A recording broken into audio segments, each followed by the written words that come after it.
Hariom friends. आज सत्संग में हम चर्चा करेंगे सत चित आनंद। हम सभी लोगों ने बचपन से सत चित आनंद इन शब्दों को सुना है। कहते हैं परमात्मा सच्चित आनंद है, लेकिन सच्चित आनंद से क्या आशय है, उसके विषय में हमको ठीक से जानकारी नहीं है। और जब हम कहते हैं कि हम स्वयं में परमात्मा हैं, यदि हम अपने स्रोत में चले जाएं, यदि अब हम अपने स्वरूप में आ जाएं, तो हम स्वयं परमात्मा हैं। उसका मतलब है कि हमारा स्वरूप खुद सच्चित आनंद स्वरूप है। तो ये भी जानना आवश्यक है कि ये सच्चित आनंद क्या है।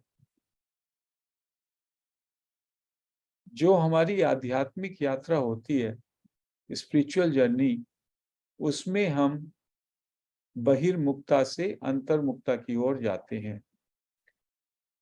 बहिर्मुखता का केवल इतना ही मतलब है कि हमने शरीर और संसार को सत्य मान रखा है, जो कि वास्तव में जड़ है, असत है। तो आज के दिन हम अपनी बॉडी कॉन्शियसनेस, शरीर से हमारा बहुत तादात्म्य है, और हम में से हर एक व्यक्ति जानता है कि ये शरीर तो हमेशा रहने वाला नहीं है।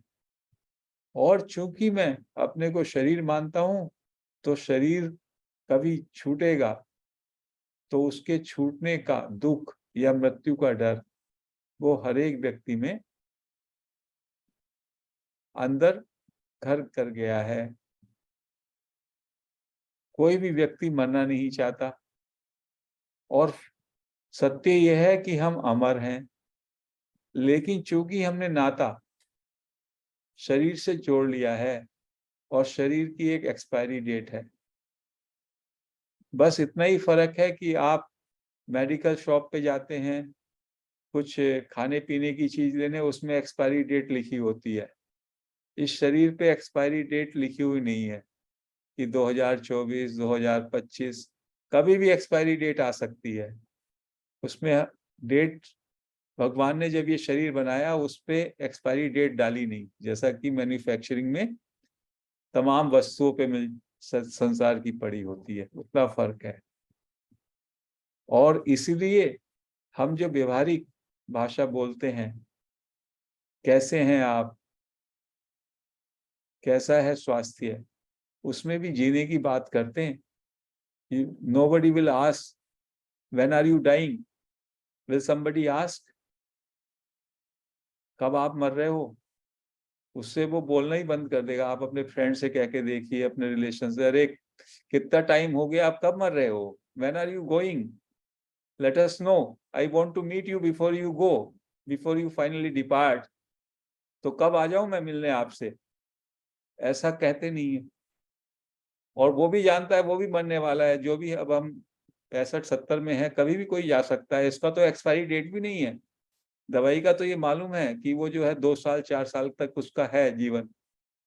अपने का तो वो भी नहीं मालूम है। तो ये सारा अज्ञान है। अज्ञान क्या है? हमारी चाहना तो यह है कि हम कभी ना मरें, और हमने अपने को शरीर मान लिया, और शरीर को मरना है ये भी जानते हैं। तो अंदर ही अंदर उसको छुपा के रखना चाहते हैं। कहीं मरने की बात कोई ना करे। कोई मरने की बात कर लेगा तो बस बहुत बुरा लगेगा। जबकि मरने से बड़ा कोई सत्य नहीं है। ये बॉडी तो मरेगी, ये तो जाएगी। कभी कोई घर में भी बात नहीं करता किसी से, कब मरोगे, अब मरने का समय आ गया, कोई ऐसा नहीं बोलता। हद से हद कभी कदा कथा सत्संग में किसी ने कुछ बोल दिया तो बोल दिया, अदरवाइज मरने का तो नाम लेना ही जो है वो दुश्मनी से कम नहीं है। तो हम सब लोग अमर होना चाहते हैं, कभी हमारा मरना ना हो। और वास्तव में जो हमारा स्वरूप है वो अमर है। हमारा जो एसेंस है वो अमर है। लेकिन चूंकि अज्ञान के कारण मैंने अपने को देह मान लिया, तो देह तो अमर है नहीं, देह तो किसी की भी जाएगी। जो भगवान के अवतार हुए, भगवान राम, भगवान श्री कृष्ण, उनकी भी सबकी देह गई, देह तो सबकी जाएगी। तो देह के स्तर पर यदि आप अपने को मात्र शरीर मानते हैं, तब तो आपकी मृत्यु निश्चित है, और मृत्यु के भय से आप कभी उबर नहीं पाएंगे। लेकिन जैसे ही आपको ये बोध हो गया कि मैं बॉडी नहीं हूं, मैं आत्मा हूं, मैं न कभी मरने वाला, न कभी जन्म लेने वाला, सच्चित आनंद स्वरूप हूं, अपने स्वरूप का आपको बोध हो गया, तो आपके अंदर अपने अनंत होने का, अनादि होने का, जन्म मरण से बियॉन्ड होने का आपको बोध हो जाएगा। इसीलिए जो लोग जागृत हुए हैं, जिन लोगों ने बुद्धत्व को प्राप्त किया, महावीर, बुद्धा, कबीर, जो भी संत हुए, जो भी रियलाइज सेजेज हुए, उनको कभी भी कोई मरने का भय ही नहीं रहा। उन्होंने अपनी शरीर को वस्त्रों की भांति देखा। गीता में भी लिखा है कि वाशांसी जीर्णानि यथा विहाय नवानि गृह्णाति नरो प्राणी। जैसे पुराने वस्त्रों को छोड़कर कोई व्यक्ति नए वस्त्र धारण करता है, ऐसे ही आत्मा पुराने जीर्ण शीर्ण शरीर को छोड़ करके नया शरीर धारण करती है। और मैं तो स्वयं आत्मा हूं। तो आत्मा की में यदि आपका सोल कॉन्शियसनेस हो जाए, the spiritual journey is from body consciousness to soul consciousness.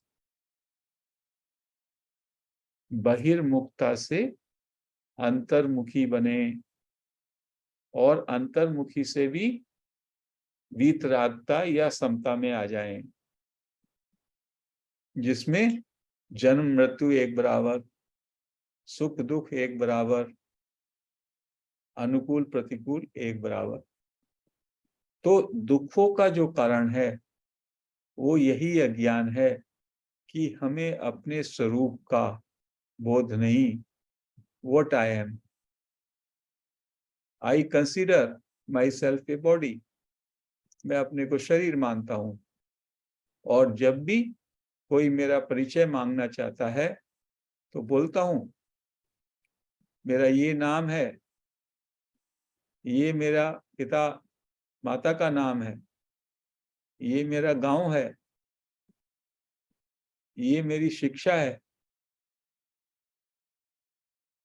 इस पद पर हूं मैं इतना संपन्न हूं। अपने परिजनों के विषय में बताऊंगा, अपने कम्युनिटी के विषय में, अपने धर्म के प्रति विषय में, संप्रदाय के विषय में, अपने जो भी अचीवमेंट्स हैं उसके विषय में बताऊंगा।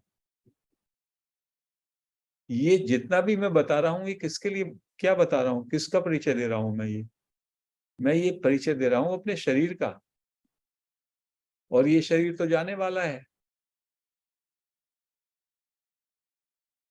और उस शरीर में बस जन्म का तो बताता हूँ, ये नहीं बताता मैं ये मरने वाला भी हूँ। अब बस 5 साल में, 2 साल में, 4 साल में चला जाऊंगा। जैसे ही मैं जाऊंगा वो मेरा सारा परिचय तो परिचय ही ना रहा। वो तो बिल्कुल जैसे शरीर जो है पंचभूतों में विलीन हो गया, वो परिचय भी खत्म हो गया। और जो मेरा वास्तविक परिचय है वो है सच्चित आनंद। तो हमें ये जानना होगा कि हमारा स्वरूप, एक तो स्वरूप के विषय का बोध हो हमारा, जो कि आध्यात्मिक जर्नी का, आध्यात्मिक यात्रा का यही परिचय, यही उद्देश्य है जो हम ये सत्संग करते हैं। इसका उद्देश्य यही है कि मेरा शरीर के साथ जो तादात्म्य है, identification with body, total identification with body, मैं केवल अपने को शरीर मान रहा हूं। उससे I should shift to soul consciousness. मैं एक आत्मा हूं, मैं एक सच्चित आनंद स्वरूप आत्मा हूं। इसके लिए तो सत का इंग्लिश है बीइंग, होना, होना परमात्मा जो सब जगह है, हमेशा है, सब में है पन, जिसको कहेंगे इजनेस या एमनेस। वो जो हैपन है या उसी को रियलिटी कहा, सुप्रीम रियलिटी, वो सत है जो हमेशा है, जो का त्यों है, अपरिवर्तनशील है, निर्विकार है, जो का त्यों है और सबका आधार है। सत को असत से अलग किया जा सकता है।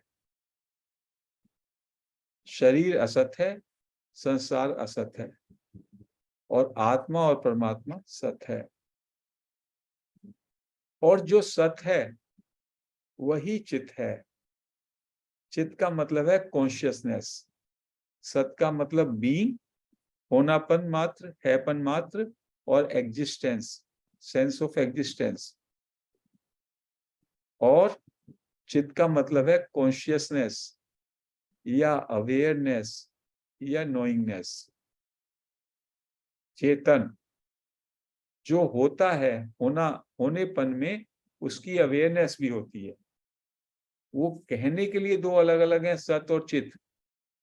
वो रियलिटी के, जब रियलिटी की जिसका हम बात करते हैं, ओनली वन रियलिटी, उस रियलिटी का स्वरूप जो है वो सत है और चित भी है। उसमें सत चित दोनों है।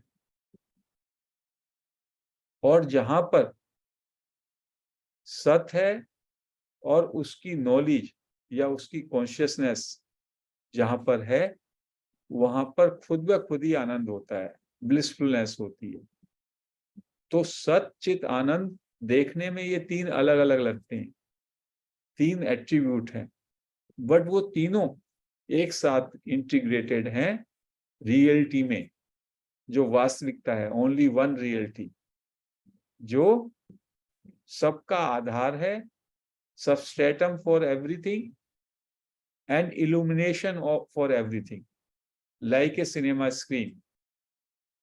सिनेमा स्क्रीन, उस पर ही सारी संसार जैसे मूवी चलती है, ऐसे ही सच्चित आनंद के आधार पर, इसके आश्रय पर पूरे का पूरा शरीर और संसार का ड्रामा चलता है, और वही प्रकाश देता है इसको।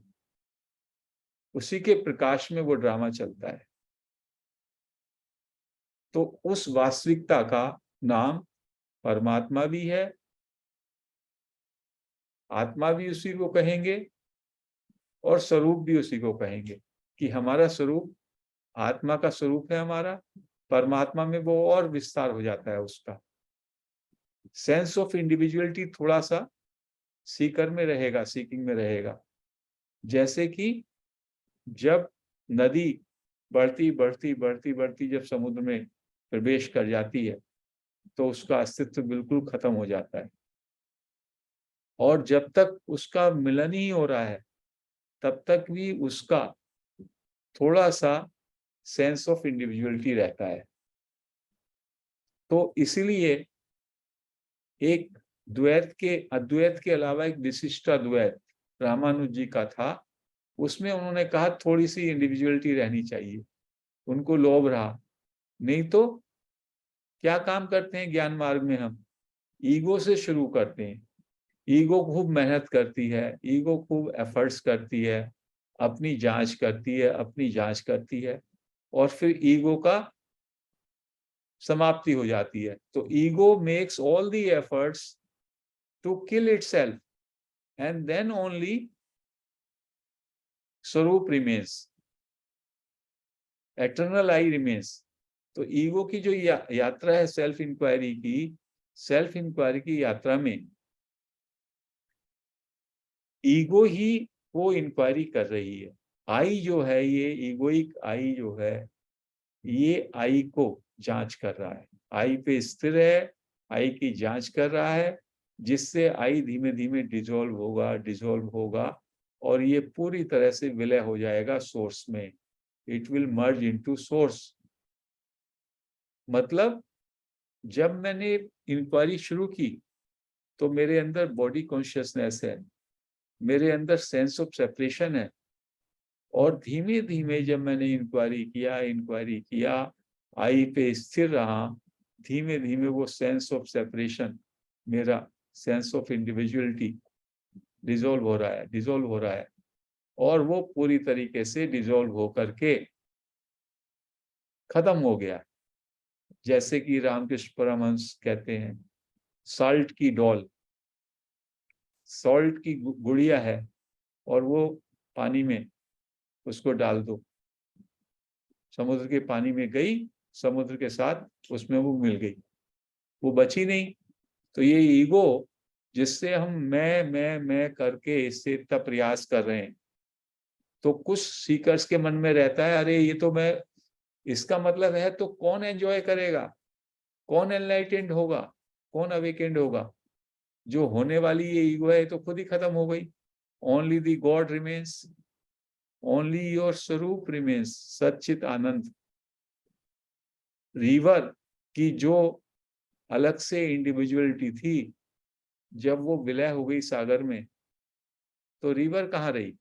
ऐसे ही हमारा ego gets dissolved totally, and only the self remains, और वही हमारा स्वरूप है।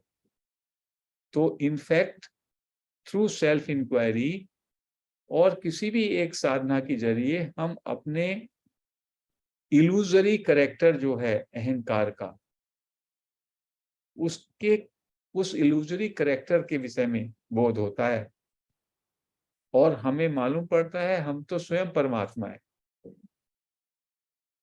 और यही अज्ञान के कारण मैं अपने को शरीर मानता हूं। तो सच्चित आनंद एक पॉजिटिव डेफिनेशन है परमात्मा की। सत, सत क्या है? जो असत नहीं है। असत में, सत में क्या आया? सत में आया जो आधार है, सबस्ट्रेटम है, रियलिटी है। और असत में क्या है? संसार, शरीर। और चित्त जो चेतन है, कॉन्शियसनेस।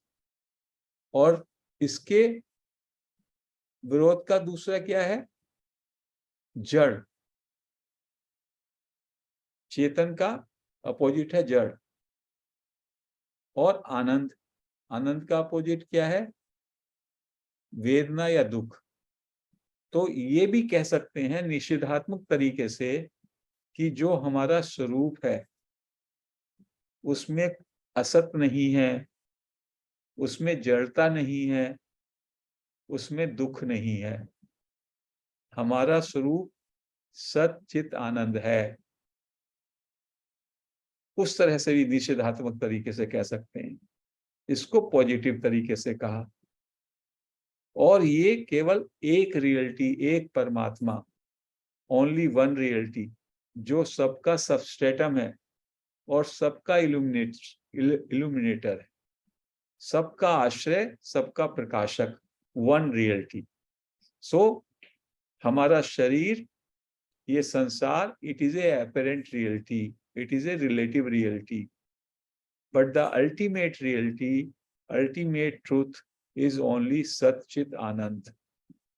और जैसे ही हमको बोध होता है कि स्वरूप में, सोर्स में मैं सच्चित आनंद हूं, तो मेरा उस स्थिति में ईगो, सेंस ऑफ सेपरेशन, कि मैं एक सेपरेट एंटिटी हूं,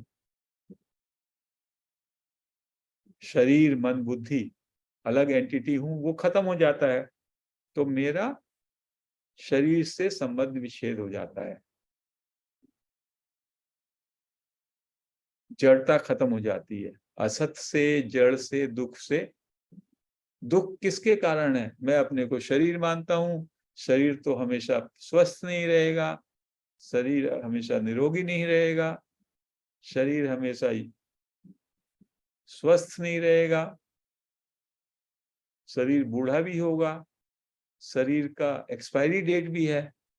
तो शरीर के साथ मैंने अपने को जोड़ लिया अज्ञान के कारण, और फिर मैं चाहता हूं वो शरीर कभी ना मरे, वो शरीर हमेशा निरोग रहे, हमेशा स्वस्थ रहे। तो ऐसा मैं अज्ञान के कारण करता हूं। ये वैसे ही हुआ जैसे कि किसी राजा का बच्चा, बचपन में राजा जब शिकार खेलने गया तो वो जंगल में खो गया, और जंगल में खो गया, उसको ढूंढा बहुत ज्यादा, राजा घर आ गए वापस जब नहीं मिला बच्चा, और उनको कुछ भीलों के घर पे उसका पालन पोषण हुआ। भीलों के घर पे खाने को भी नहीं होता, पहनने को भी नहीं होता, तो बच्चा राजा का, और वो भील के यहाँ बहुत ही साधारण सी जिंदगी, मजदूरी करके काम चला रहा है, कंगाली का जीवन जी रहा है। 20 साल होते हैं, 25 साल निकलते हैं, राजा बूढ़ा होने लगता है। तब उसको दुख होता है इस बात का, उसके दरबारियों को भी, कि शायद उनका बच्चा होता वो, तो अब वो राजकुमार राजगद्दी के लिए उपयुक्त होता। वो महाराज से कहते हैं, उनको कुछ सूचना मिलती है कि एक युवक है, बड़ा ही सुंदर है और महाराज की तरह दिखाई देता है। तो दरबारी को वहां भेजा जाता है रथ के साथ। वो जंगल में जाते हैं, भील से पूछते हैं, भाई ये किसका लड़का है? भील कहता है, उसकी पत्नी कहती है, तो मेरा बच्चा है। तुम्हारा बच्चा है, इसमें तुम्हारा सूरत शक्ल कुछ दिखाई दे रहा है इसमें? जब उसको राजा के दरबारी थोड़ा डांट फटकार करते हैं, सेनापति, तो वो कह देते हैं, जी हमको तो जंगल में मिला था बच्चा और हमने उठा लिया, हमारे बच्चा नहीं था, तो इसको हमने बहुत लाड प्यार से, जो भी हमारी सामर्थ्य थी उसके हिसाब से हमने पाला पोषा इसको। तो उन्होंने कहा ठीक है। उन्होंने पूछा, इसके साथ कुछ सामान मिला था आपको जब इसको आपने पाया था? हाँ, इसके गले में एक लॉकेट था। उस लॉकेट को देखते हैं, उसमें राजा का चिन्ह है। तो वो सत्यापित कर लेते हैं, ये वही राजकुमार है। फिर उसको कहते हैं राजकुमार को, हे राजकुमार, आप चलिएगा राजमहल में स्वागत के लिए। जैसे ही वो इतना सुनता है, वो तो पूरी तरह से अवेकेंड हो जाता है। उसका तो हाव भाव, हुलिया, चाल ढाल सभी बदल जाता है। वो रथ में उसी तरीके से पैर उठा करके भव्यता के साथ पैर रखता है जैसे कि वो वास्तव में राजकुमार हो गया हो। और वो हो क्या गया, वो तो राजकुमार था ही। वो उस रथ में बैठता है और राजमहल में आता है, और फिर राजा उसे राजगद्दी देते हैं। तो उसकी क्या आइडेंटिफिकेशन उसने कर ली थी? अज्ञान के कारण परिस्थिति बस उसने अपने को भील का बेटा मान लिया और अपने को कंगाल मान लिया, जबकि वो वास्तव में प्रिंस है, राजकुमार है, रॉयल ब्लड है। ऐसी हम लोगों ने क्या गलती करी? हमने अपने को शरीर मान लिया। हम अमर हैं, इमोर्टल, इम्यूटेबल, इनफाइनाइट, सर्वव्यापी, किसी चीज का अभाव नहीं। लेकिन शरीर मान करके हमारे अंदर अभाव भी है, हमारे अंदर दुख भी है, सफरिंग भी है, मृत्यु भी है। सारे के सारे की जड़ ये है कि हमने अपना तादात्म्य सीमित, लिमिटेड बॉडी के साथ कर लिया, और फिर लिमिटेड के साथ अपना संग करके हम अनलिमिटेड का सुख भोगना चाहते हैं। This is the paradox. तो इससे हमको जो ये अविद्या है, जो अज्ञान है कि मैं शरीर हूं, उससे बाहर निकलना पड़ेगा। शरीर तो सबको छोड़ना है, शरीर की तो मृत्यु होनी है सबकी। और यदि आप अपने को शरीर मानेंगे तो उस मृत्यु से आपको भय लगेगा, आपकी डिजायर्स भी रहेंगी, क्योंकि आप अपने को शरीर मान रहे हैं तो शरीर संबंधी सारी डिजायर्स रहेंगी। जैसे ही आपके अंदर ये बोध हो जाता है कि मैं शरीर नहीं हूं, यू बिकम सोल कॉन्शियस, उसी दिन से आपका भय और आपकी चाहना, दो ही तो कारण है जिसके कारण हम अपने को बहुत ज्यादा दुख में पाते हैं। एक तो हमारी डिजायर्स हैं, अपेक्षाएं, कामनाएं, उनकी पूर्वों की पूर्ति नहीं होती, और दूसरे हमारे अंदर डर है, और डर में भी सब में बड़ा डर मृत्यु का डर है। कितना हमने अर्जन किया, कितनी हमने संपन्नता ली, कितना हमने एजुकेशन ली, क्या क्या नहीं इकट्ठा किया, और ये सब छोड़ के जाना है। ये शरीर जो है, धीमे धीमे ये शरीर ही अपना काम कुछ खुद नहीं कर पाता। लाचारी, कितनी विवशता। तो संतों ने कहा है, शरीर का तो ये धर्म है भाई, शरीर का तो ऐसे ही सबके शरीर का यही हाल होना है। लेकिन तुम शरीर क्यों हो? तुम तो शरीर हो ही नहीं, तो शरीर के लिए क्यों रोते हो? शरीर के लिए क्यों दुख उठाते हो? शरीर से अपना संबंध विच्छेद कर दो। और उसी के लिए हमें संतों के पास, बुद्ध पुरुषों के पास ये ज्ञान मिलता है, जिससे ये अज्ञान रूपी अंधकार समाप्त होता है और हमें अपने सच्चित आनंद स्वरूप का बोध होता है। पहले बौद्धिक रूप पे इसको समझते हैं, सेल्फ इंक्वायरी की प्रैक्टिस करते हैं, चुप साधन करते हैं, आनापान सती ध्यान भी करते हैं, और धीमे धीमे मन, बुद्धि, धीमे धीमे उनका परिष्कार होता है, अंतर्मुखता बढ़ती है, समता आती है, और हमारा शरीर से जितना तादाद में पहले था, उसकी डिग्री में,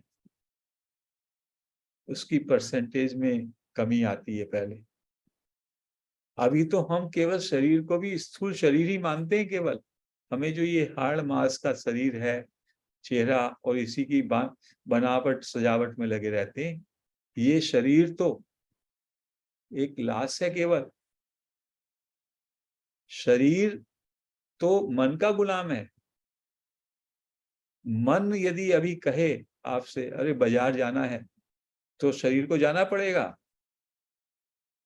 मन कहे आज मुझे ये खाना है, आज मुझे हलवा खाना है, शरीर उठ करके रसोई में जो है हलवा बनाने लग जाएगा। तो शरीर तो ये जो दिखाई दे रहा है, ये पूरे का पूरा आपके मन के कंट्रोल में। मन जैसे उसको दौड़ाता है वैसे दौड़ता है। मन नहीं दिखाई देता, मन को आप ऑब्जर्व कर सकते हैं, विचारों को। तो जो ये स्थूल शरीर है, केवल यही विजिबल है आपकी इंद्रियों से। बाकी जो मन है, बुद्धि है, अहंकार है, वो उस तरह दिखाई नहीं देता, इनविजिबल है। तो हमारी जो 3 बॉडीज हैं, उसमें से केवल फिजिकल बॉडी, स्थूल शरीर, वही हमें दिखाई देता है। सूक्ष्म शरीर, जिसमें मनोमय कोश भी आ जाएगा और प्राणमय कोश भी आ जाएगा और विज्ञान में कोश भी आ जाएगा, वो इनविजिबल शरीर तो हमको, उसका तो अभी हमें भास ही नहीं होता। अभी तो हम शरीर के साथ भी तादात्म्य में, शरीर की भी जो डिफरेंट लेयर्स हैं, जब हम आध्यात्मिक प्रक्रिया में जाएंगे तो धीमे धीमे हमें इन शरीर की लेयर्स का बोध होएगा। You start, observing your thoughts. You start observing your breath. और फिर जो है कॉजल बॉडी, वो और भी सूक्ष्म है, अति सूक्ष्म है। उसको कहा कारण शरीर। जब आदमी की मृत्यु होती है, स्थूल शरीर तो शव की तरह रह जाता है। प्राण और मन प्राण मन इकट्ठा होकर के कोजल शरीर के साथ चले जाते हैं जर्नी पे, ऐसा स्क्रिप्चर्स कहते हैं। तो शरीर के प्रति भी और हम सजग होंगे, जागरूक होंगे जब हम अंतर्मुखी होंगे। जितनी भी साधना हम करते हैं उस साधना में हम मन के प्रति जागरूक होते हैं, श्वास के प्रति, प्राणों के प्रति जागरूक होते हैं, अपने कोजल बॉडी के भी। महर्षि रमन ने तो हुए माई में इन तीनों शरीरों में कोई भेद नहीं किया। और धीमे धीमे जब हम I represents all these three bodies including mind, जब हम आई पे स्थिर होते हैं और आई पर टिके रह करके इंट्रोवर्ट होते हैं, सोर्स की ओर हमारी अटेंशन होती है, तो हमारा इन सब से डिसोसिएशन हो जाता है। या यूं कहिए, जो ये आई रिप्रेजेंट करता है, चित्त जड़ ग्रंथि, उसके डिसॉल्व होने से only the source remains, only the सच्चित आनंद स्वरूप रिमेन्स। तो हम लोगों का जो वास्तविक स्वरूप है, एसेंस है, वो सच्चित आनंद है। सत का मतलब होता है होनापन। हम सब जगह हैपन है, सेंस ऑफ एग्जिस्टेंस है। और चित का मतलब होता है चेतन, उसका बोध, उसकी नॉलेज, उसकी कॉन्शियसनेस। तो जो है उसमें उसकी कॉन्शियसनेस है। और जहां पर सच्चित है वहां पे स्वयं ही आनंद है। तो हमारा स्वरूप सच्चित आनंद है। आत्मा के बोध पर, स्वयं के बोध पर, स्वरूप के बोध पर हमें उसकी अनुभूति होती है, और वही परमात्मा है। इसलिए हमारे शास्त्रों में, सत्संग में ये कहा जाता है परमात्मा सच्चित आनंद स्वरूप है। और हम सब एसेंस में परमात्मा ही है। और सेल्फ इंक्वायरी की प्रैक्टिस से, ध्यान की प्रैक्टिस से, अन्य साधना की प्रैक्टिस से हम अपने स्वरूप को अनुभव कर सकते हैं, हमें स्वरूप का बोध हो सकता है। तो आज हम इस चर्चा को यहीं पर समाप्त करते हैं। हरि ओम।